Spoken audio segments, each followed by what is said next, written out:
Hello and welcome back to the Engage 8 podcast. I am Mike with my co-host, Josh. and here we are from Engage 8 East, our home base. West. East. Damn it, I don't know You just anymore. messed that up. I had it perfectly I don't know fine. anymore. I can't remember it. It's not a bit either. I genuinely, we just talked about it not 30 seconds before we started recording here, and I already forgot it. You're right, it is East. Never eat soggy waffles. Yeah. It's not that difficult. I know my East, whatever, continue. You obviously don't. We are here with episode 161, the first of our 4 divisional recaps. Today we are going over the 2 East divisions, AFC East and NFC East. We have a Super Bowl contender and AFC champion in one of these divisions, and we could get started with them if you'd like. Is that what we're going to do? We're going to start from the best this year? I'd assume so. Okay, and move down. All right, we'll start with the Pats then. They were 14-3 this year. Obviously, they lost in the Super Bowl 29-13. It's been a long day. Against the Seattle Seahawks. The year before this year, they were 4-13 and missed the playoffs. So obviously, what is that? A 10-win turnaround for them. Yeah. In the regular season, it's tough to beat that. Ever. You look at largest ever. You look at some of their ranks here. They were dead last in passing yards per game in 2024. They're 4th in 2025. They were 14th in rushing yards per game in 2024. They're 6th in 2025. They were 12th in passing yards allowed per game in 2024, 9th in 2025, and then rushing yards allowed per game in 2024. They were 22nd, and in 2025 they were 6th. So they were top 10 in all 4 of those categories, and they were outside of the top 11 on all of them to go into the season. So pretty much the best turnaround you're going to see and probably we'll ever talk about on this on this very program. It's definitely the best we've ever talked about. It's honestly one of the best ever. Yeah, if not. Now I'm going to look at the glass half empty side of it. They had the 32nd ranked strength of schedule. They did. They had the easiest strength of schedule. The playoff run that they had to go on was also easier than we've seen in recent years without Mahomes, some other guys too. But they got to the Super Bowl. You can't discredit that. Mike Vrabel wins Coach of the Year. The defense was pretty good, but in the Super Bowl they did struggle a little bit. Drake Maye was great all season. We still need to see him perform a little bit better. Yeah. I would say he did finish second in MVP voting. Thank goodness Lost he by didn't a get vote. it. Lost by a singular vote. Yeah. But we saw in the Super Bowl the Seattle defense said he makes the mistakes that a lot of young quarterbacks make. He kind of predetermined where he's going to throw the ball, and the Seattle defense was all over that. He really struggled holding on to the ball. That was his biggest weakness this year was the fumbles. He led the league in fumbles by a wide margin. And he was Daniel Jones-esque in that category. He was just a little bit better through the air. Yeah, another thing that you'd want to see more improvement. I forgot from you guys have Daniel Jones. That was a fever dream, wasn't it? Technically. Yeah, but we still technically have him. He was the best quarterback in the league for 8 weeks. What was that? Continue. That just hit me for a second. What a season. Hurting my heart now. What a season this has Talking been. shit about my boy. But someone who has to perform better after having pretty high expectations, Will Campbell. Yeah, definitely. He started saying that he's willing to die for his quarterback, he's willing to die for his team, and then didn't look like he was willing to die in the Super Bowl. Struggled in the Super Bowl, struggled in a lot of the playoffs and later in the season. He was dealing with, I believe it was a bad sort of meniscus injury, but he decided to play through it. So maybe that was part of why he struggled a little bit, but still has to be a little bit better. And this Patriots offensive line, which was better this year, I think that's something that they have to look on improving. They did get improvement with the weapons. You talked about them being one of the worst passing teams in the offense last year. They went out and got a couple guys, and that main one being Stephon Diggs. He had over 1,000 yards. Travion Henderson was very good for them on the ground. I like that duo of Henderson and Ramondre Stevenson, and they should have both of them for next year. They do have some big free agents. Kayvon Chason was good for him. Austin Hooper's been good for him. Jalen Hawkins, Dearness Johnson, but I expect this team to be very good again next year, but I expect them to most definitely not win 14 games again. Yeah, it's unfortunately probably not going to happen again for them, but I do definitely think they're still a playoff team. I do definitely think you have to have them as a contender going into the season because regardless of their schedule, they dominated all year. They won 14 games, and they have a coach that we know is one of the better coaches in the league. Yeah, he's a coach that even with a lack of talent, he's still going to find a way to get them to the playoffs no matter what, and he's building a culture there that you can even see in the videos after the Super Bowl that is going to be a winning culture, and I just don't see them falling, yeah. And there's also, I believe, there's multiple players on the team who have court dates. Yeah. For after the season, and the Boston judges pushed it to the day after the Super Bowl. Yeah, I don't know if it was the day after, but they pushed them till after the Super Bowl. Yeah, it was, I think, that week after. Oh, I forget, it was Diggs and somebody else. I forget. Christian Barrymore. Christian Barrymore, yes. What's hilarious to me is the fact that the judge put it right after the Super Bowl, so they were able to play in the game, and then they lose the game the way they did. Do you think the judge is now more inclined to punish them more after the loss? Yeah, I don't know. I mean, It's a Boston judge. I thought that it would have already been done by now if it would have been a week, but he still does have those charges. And for Stephon Diggs, he had, I guess, like hours after the Super Bowl, a breakup with Cardi B. But no, I think it was hours before. oh, I could have been. I But think it was hours before. I just got the Yahoo that Cardi B that Cardi B linked Is up. there a net there? This is no. The title of the article is Cardi B linked up with Stephon Diggs on Valentine's Day. Oh, That's a crazy Yahoo headline. Yeah. Linked up. so they're back. So they must be back. They were together in Miami. But I think the only really thing that they had broken up was that they unfollowed each other on social media, which is crazy. And then they interviewed her before the game, and she's like, "Yeah, wish him the best." And I was like, "Okay." So they obviously were just in a fight. Yeah, I just love that in the modern day and age. The way to find out people are no longer together is check if they're following each other. And on if social you are media. one of those people that looks, Yeah. you're weird as hell. Yeah. I like to know, but I don't want to be the one that looks. Should we move on to your Buffalo Bills here? They're not my Buffalo Bills, but we can move on to the 12-5 Buffalo Bills, who finished second. Still won 12 games, even though this kind of felt like a down year for Josh Allen and the whole team. Per normal, they're always good at home. They struggled on the road, but they had James Cook. He was great again, and Josh Allen was really good again in the regular season. Not as good as last year, but he was good. They get to the playoffs and really just struggled a little bit against Jacksonville, who's a very good team, but they struggled a little bit. They did find a way to win, but again, they can't get it done in playoffs and lose on a heartbreaker to Denver in the playoffs. And then after the game, a couple days later, they fire Sean McDermott and replace him with Joe Brady. Very interesting move. I think we've already talked about this move a little bit. Definitely, multiple times, I think.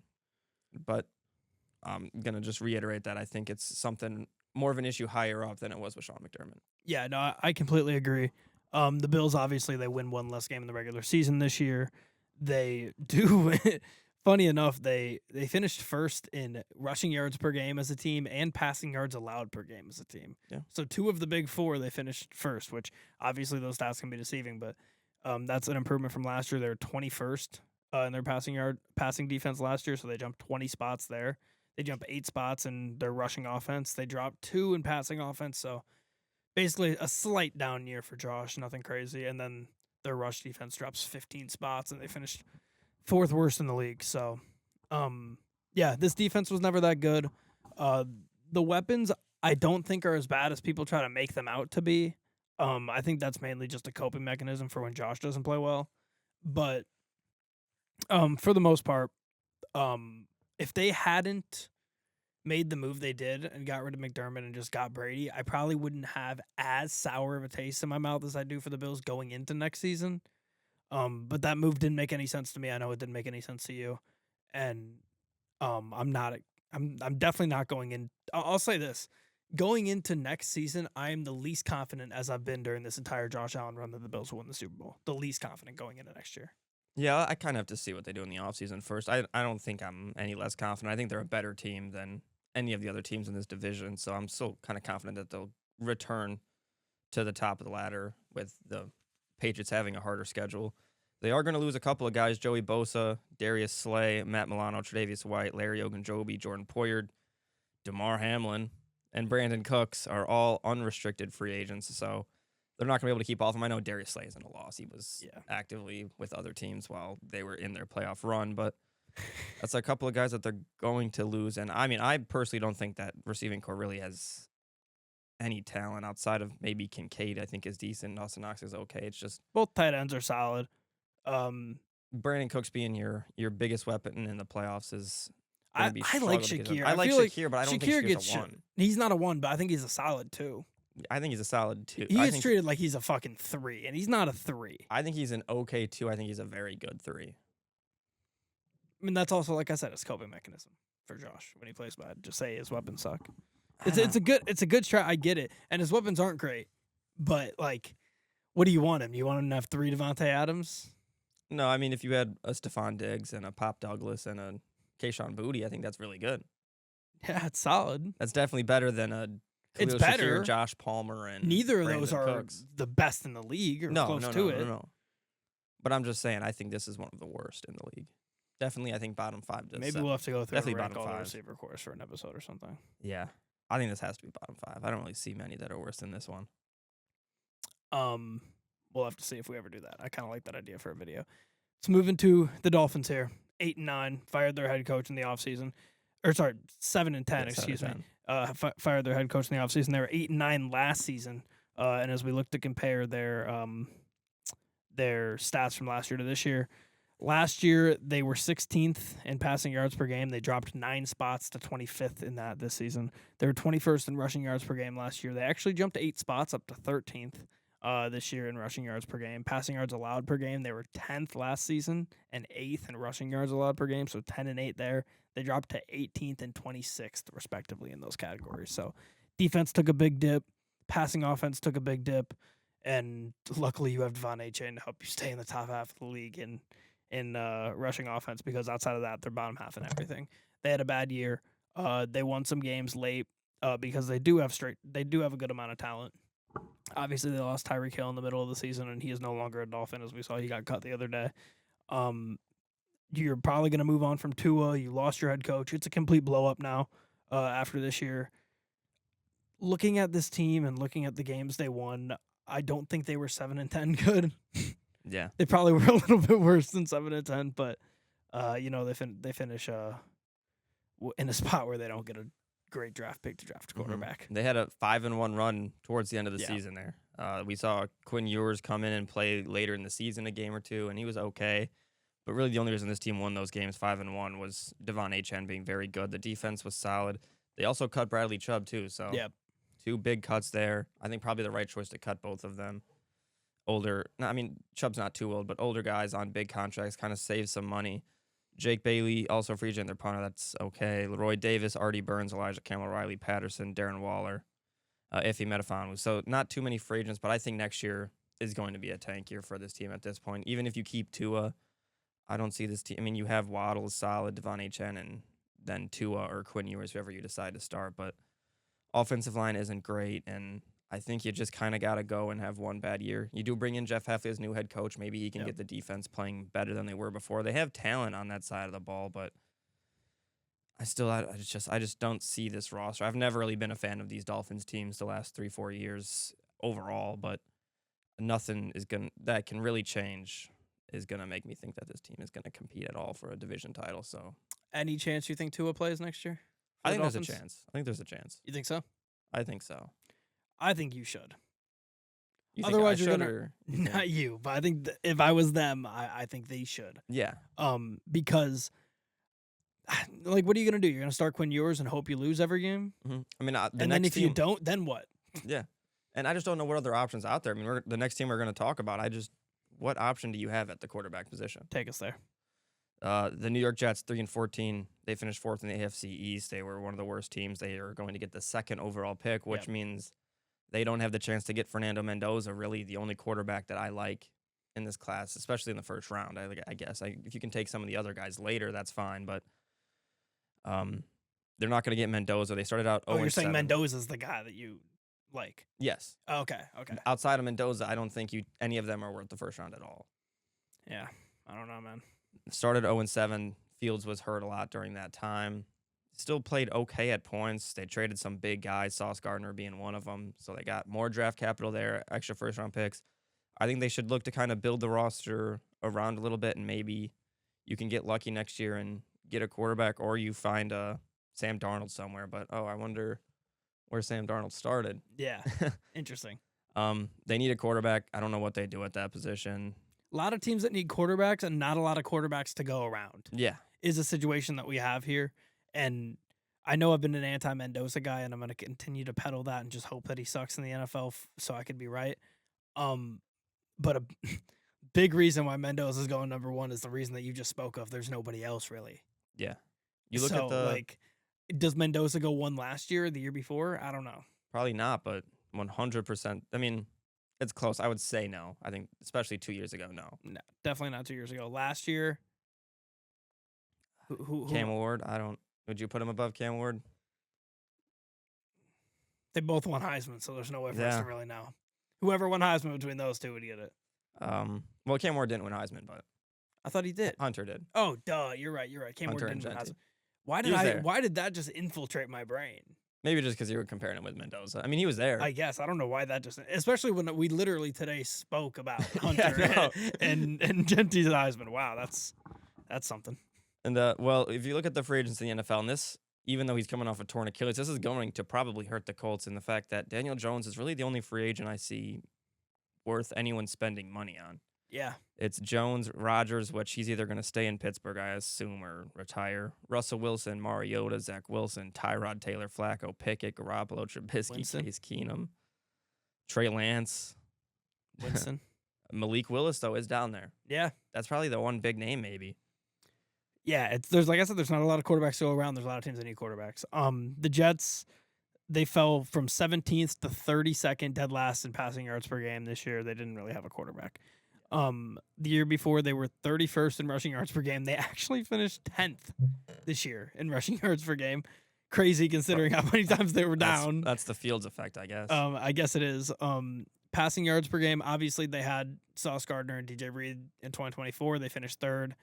They lost DJ Reed in the offseason this year. They traded Sauce Gardner in the middle of the season. They fell to 16th, fell 13 spots there in pass defense, and then dropped from 17 to 29th in rush defense this year. Got worse at everything except for running, I guess. And they have a new head coach, Aaron Glenn, which they decided to keep. I think that's probably the right choice. Continue to try to build a culture. Don't keep recycling through head coaches. On the defense side of the ball, I do think they are. I think Quincy Williams is an unrestricted free agent. Elijah Vera-Tuck on the O-line is. Andre Sisco. And Breece Hall is also an unrestricted free agent. So they have money at this point and draft capital, but they also have draft capital, so who knows what they do with this roster. I think the defense is starting to fall apart a little bit, but it's still solid. But I think without the winning factor, I don't think it's going to improve. They don't have the motivation to go out there and kind of dominate like they had been a couple years ago. I completely agree. I have our awards pulled up from this year. I think we can just go over them quickly and decide whether or not we'd keep them. We both took Will Campbell as Rookie of the Year on the offensive side of the ball. I think we'd both probably switch that to Membu or Henderson, maybe. Membu, probably. I think I'm going to switch that to Henderson. I think Membu graded out really well this year. Yeah, I think so. I'd probably switch to Membu personally. Yeah, I'll go with Membu as well. Okay, Defensive Rookie of the Year. You took Hairston. I don't know who I took. Who did I take? I don't know. I don't have it here. But would you stick with Hairston? Who would you go with? I would have to see the other options. I haven't really looked at it. I forgot we were doing awards. Yeah, fair. So did I. You want to just not do it? All right, we'll move on to the NFC then. I know there's a rookie that I'm missing though. We can move on to the NFC. We can come back at the end and do our awards for both. At the end of the whole thing? Yeah. Why would we do that? Well, because we'll finish the. We're gonna forget about AFC. We'll remember. Let's do it now. We already did Offensive Rookie of the Year. Defensive Rookie of the Year. You went with Hairston. Who did I go with? You're the one who had the screenshot. I know. I don't know who this is though. Who is it? I just don't know who this is. Who I picked. What does it say? Oh, it's Deion Walker. We took the 2 Kentucky guys from the Bills. Oh, okay. I didn't recognize him with the hair. Oh, and you just had the picture. I just have the couldn't pictures. tell. Yeah, I just have the pictures. I was like, who is this? And then it hit me. Yeah, so I went with Deion Walker. You went with Maxwell Hairston. Who else had great years on the for rookies in this division? Trying to think, did the Pats have anybody? Not really. Jets, not really. Dolphins. I think we probably stick with it, right? Bills' pass defense was the best. Actually, no, I'm going to switch mine to Hairston. That's what I'm going to do. I'm going to switch mine to Hairston. And then you can choose to remain with him. I think I remember there being really not many options in this division, so I'm just going to have to. They had the best pass defense in the league. Yeah, I'm going to have to stick with Hairston. So, I can't think of any other top guys. Offensive Player of the Year, you went with Drake Maye. Great Good option, and I'm going to stick with it. You're going to stick with it? Yeah. I went with Garrett Wilson as Offensive Player of the Year. Ooh. Not good. Yeah, that's a bad one. You sure that's not 2 years ago? And I'm gonna switch that to James Cook. Yeah, it's a good option. Yeah, Yeah, it's a it good is. option. And then for MVP, I'm gonna stick No, with, we're at Defensive Player of the Year. Okay. We both picked Sauce. He's no longer in this division. Oh yeah. So, I think I'd have to go with. I think I might go with Christian Gonzalez. Yeah, trying to think of who else would be a good option. Pat's pass rush was not that good. Not going to be anybody off the Dolphins or the Jets this year. And then the Bills. Yeah, I think I'd go Gonzalez as well. I'm gonna go. Especially since he had a really good postseason as well. Yes, he did. I think that factors. We count the postseason on this program. We do for awards. And then MVP, I'm gonna go with Drake May. I'm going with Josh Allen. He was a vote away from actually getting it, so it's pretty tough not to go with the guy who was a vote away from actually getting it. Yeah, fair enough. I'm just gonna be petty, I guess, because I know you were you're anti Josh Allen. I'm not anti Josh Allen. You're anti Josh Allen, so I'm gonna stick with it. All right, let's move on to the NFC East. The Eagles won this division. Disappointing season for the Eagles, although they are first once again. I think they've been for. This is the first time somebody's won back to back, right? In like 20 years in this division. Yes. They were 14-3 and won the Super Bowl last year. This year they were 11-6 and lost in the wild card round by 4 against the 49ers. Some significant drops for this team this year. The one thing that went up was actually their passing yards per game. That's only because they were 30th last season despite winning the Super Bowl. They went up to 23rd this year, so still back half of the league for Jalen Hurts. They were second in rushing yards per game last year. They fell to 18th. Yeah. Bad year for Saquon. That's really the story with this team. Passing yards allowed per game, they were second last year. They dropped to 6th. Not much of a drop there. And then they dropped from 4th in rushing defense to 22nd. So they had a hard time stopping the run this year and a hard time running the ball. And when you already can't really pass the ball, that's 3 categories you're not good in, and it's tough to win with a secondary and a pass rush. Yeah, the big thing is really the rushing game just falling off as much as it did. They have a new offensive coordinator. They obviously lost Kellen Moore. They bring in Kevin Patullo, who was fired after the season already. Saquon finished with, I think, 1,140 yards. The defense for the Eagles was good, but it wasn't as great as it was, and just kind of disappointing after how they dominated last season. The offensive line was the big thing, and they also, I hear Landon Dickerson is potentially contemplating retirement right now. So that would be an He's offensive lineman, man. They retire young now. Yeah, that would be an even bigger loss for this offensive line that was not as good. So that's concerning.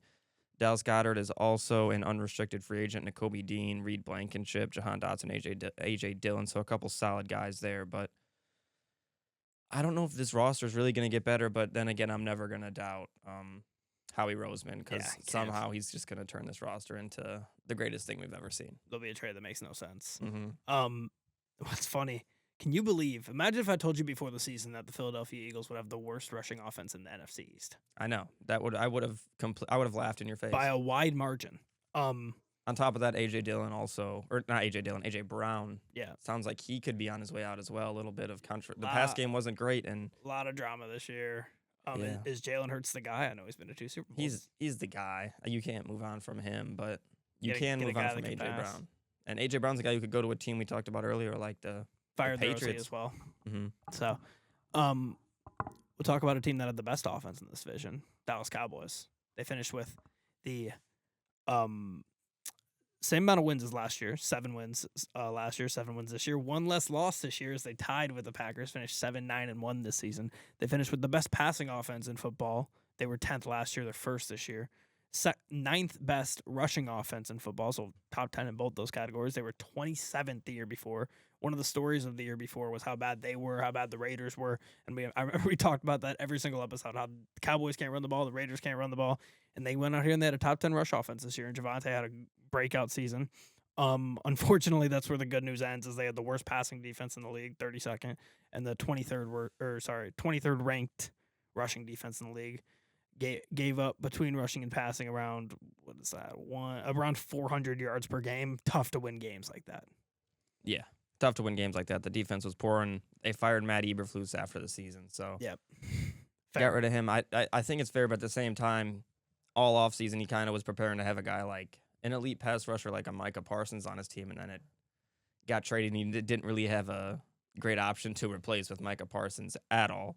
So that's unfortunate for him, but I think this defense can still get better. The offense, like you said, Javonte Williams was great running the ball. This offensive rushing attack was so much better than it was the year before. They had Dak Prescott healthy for all the season, and he played like an elite quarterback. He was great, but Javonte Williams is a free agent this season, so you're going to have to pay him to come back, as well as a guy who they traded for in the offseason. George Pickens comes in and almost played, you could say played better than CeeDee Lamb. I'd say he probably did play better than CeeDee Lamb. Best receiver duo in the league this year by a mile. Yeah, he's also was supposed to be an unrestricted free agent. I think they're contemplating the tag, as they might have put it on him very recently, but I don't think it's been so much money to two announced. receivers. Yeah, And Dak.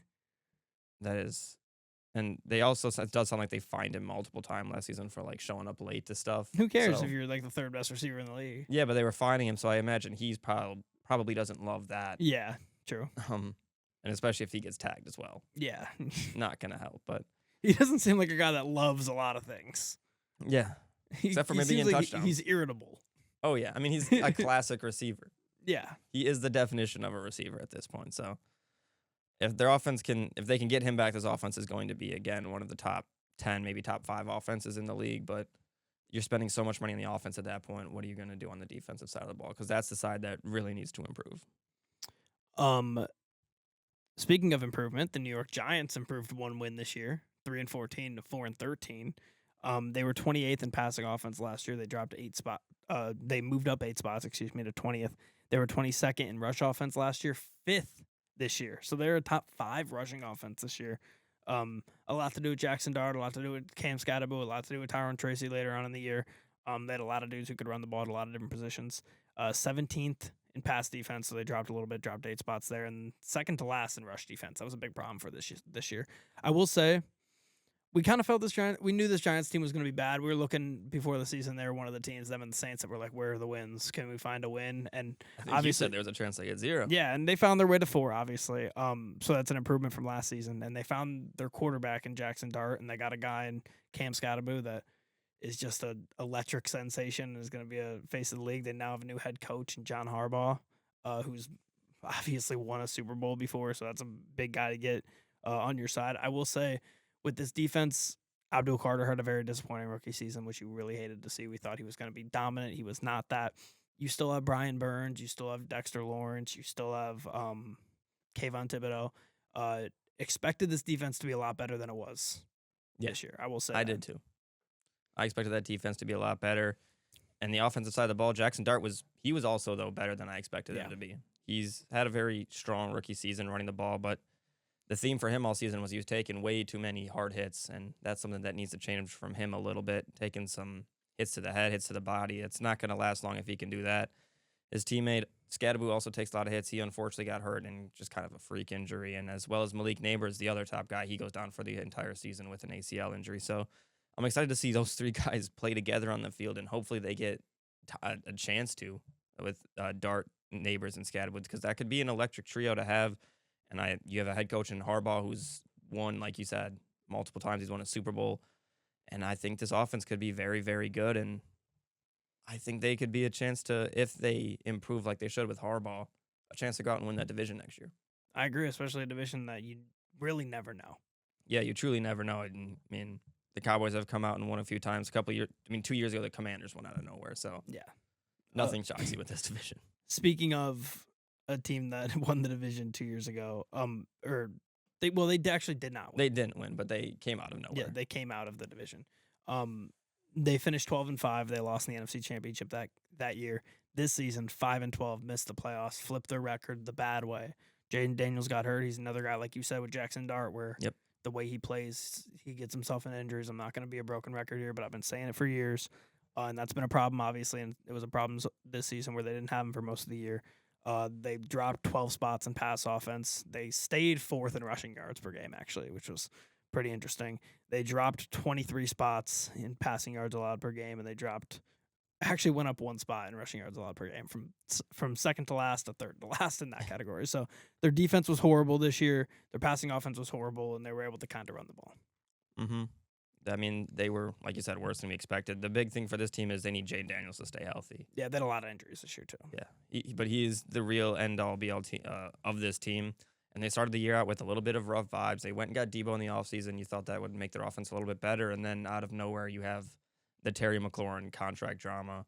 And that kind of just seemed like it stuck with his team a little bit. He came back, he got the contract, and just didn't play as good as he would have liked him to. Daniels was struggling a little bit. And right in the offseason, we see Cliff Kingsbury get fired. And that was kind of a shocking one. He's now with the Rams. He had a very successful first season. Looked like he had turned his career around, was getting a lot of head coaching interviews, but decided to stick with Washington. And second season, he has to deal with a ton of injuries, quarterback injuries, and he gets fired for it. So kind of a interesting. I'm not a big fan of that firing, but they bring in David Blau. If you recognize that name, he comes from Purdue University as well as Detroit Lions. The Detroit Lions. I believe he played for the Cardinals as well. A old backup quarterback that's played for a few NFL teams, but still pretty young, and we'll see if he can help turn this offense around. All right, I have our division awards here, and I have them all. Offensive Rookie of the Year. Do you remember who you picked? Did I pick Ja'Cory Krosky-Merritt? You did indeed. Wow. I picked Jackson Dart. I'm sticking with mine. Yeah, I'm going to have to switch up and go with Jackson Dart then. I mean, he won Rookie of the Year, right? Or no, Tet did. No, But he finished Tet second, did. I think. He's one of the better ones, though. Yeah. So. Okay, for Defensive Rookie of the Year, we both picked Abdul Carter. Who would I switch it to? I think I'm going to have to stick with him. You could switch him to, like, Jihad Campbell. But he didn't really That's do an much option. this year either. Yeah, I just think there's not that many options, so I'm going to have to. He was an all-rookie team anyways. So. Fair, yeah. Disappointing. Wasn't great. Disappointing year from him, but still probably the best defensive rookie in the division. Yes, that's what I would say. Offensive Player of the Year, you took Jaden Daniels. Yeah, I'm going to have to switch that to something. I took Dak Prescott. Yeah. I'm going to go with George Pickens. Very good receiver. I mean, this is probably the best year of his career. He helped that offense really elevate. I think he had a little bit of a better season than CeeDee Lamb, and he was very, very good for Dak Prescott. So I'm going to stick with him over any of the guys on the Eagles. It can't be Saquon, and it can't be Hurts either. So I'm going to go with Pickens as well. I'm going to switch from Dak to Pickens. Defensive Player of the Year, you took Sexy Dexy. I took Micah. Micah's no longer in the division. Yeah. So and that was, we must have recorded that before the season started. So shit. Hmm. Oh, I'll go with Brian Burns. Yeah, Brian Burns is a good one. I still like Sexy Dexy. He was good this year. He was. There's Jalen Carter as well. I'm just going to stick with what I had. Why not stick with Sexy Dexy, my guy? And then MVP, we both picked Saquon. Yeah. I'm going to switch to Dak. Yep, I'm switching to Dak. I think he's one of the best quarterbacks in the league. Underappreciated. Very good season. Huge year for him. And, yeah, he was great. Alrighty, that will about do it then for this episode of the Engage A podcast. We'll be back next week to do the AFC and NFC West, which I'm excited to talk about the NFC West for a multitude of reasons. Yeah. But until then, if you made it this far, don't forget to hit like, subscribe, hit all links in our description for TikTok, Spotify, social media, and all that good stuff. And we'll see everybody in the next one.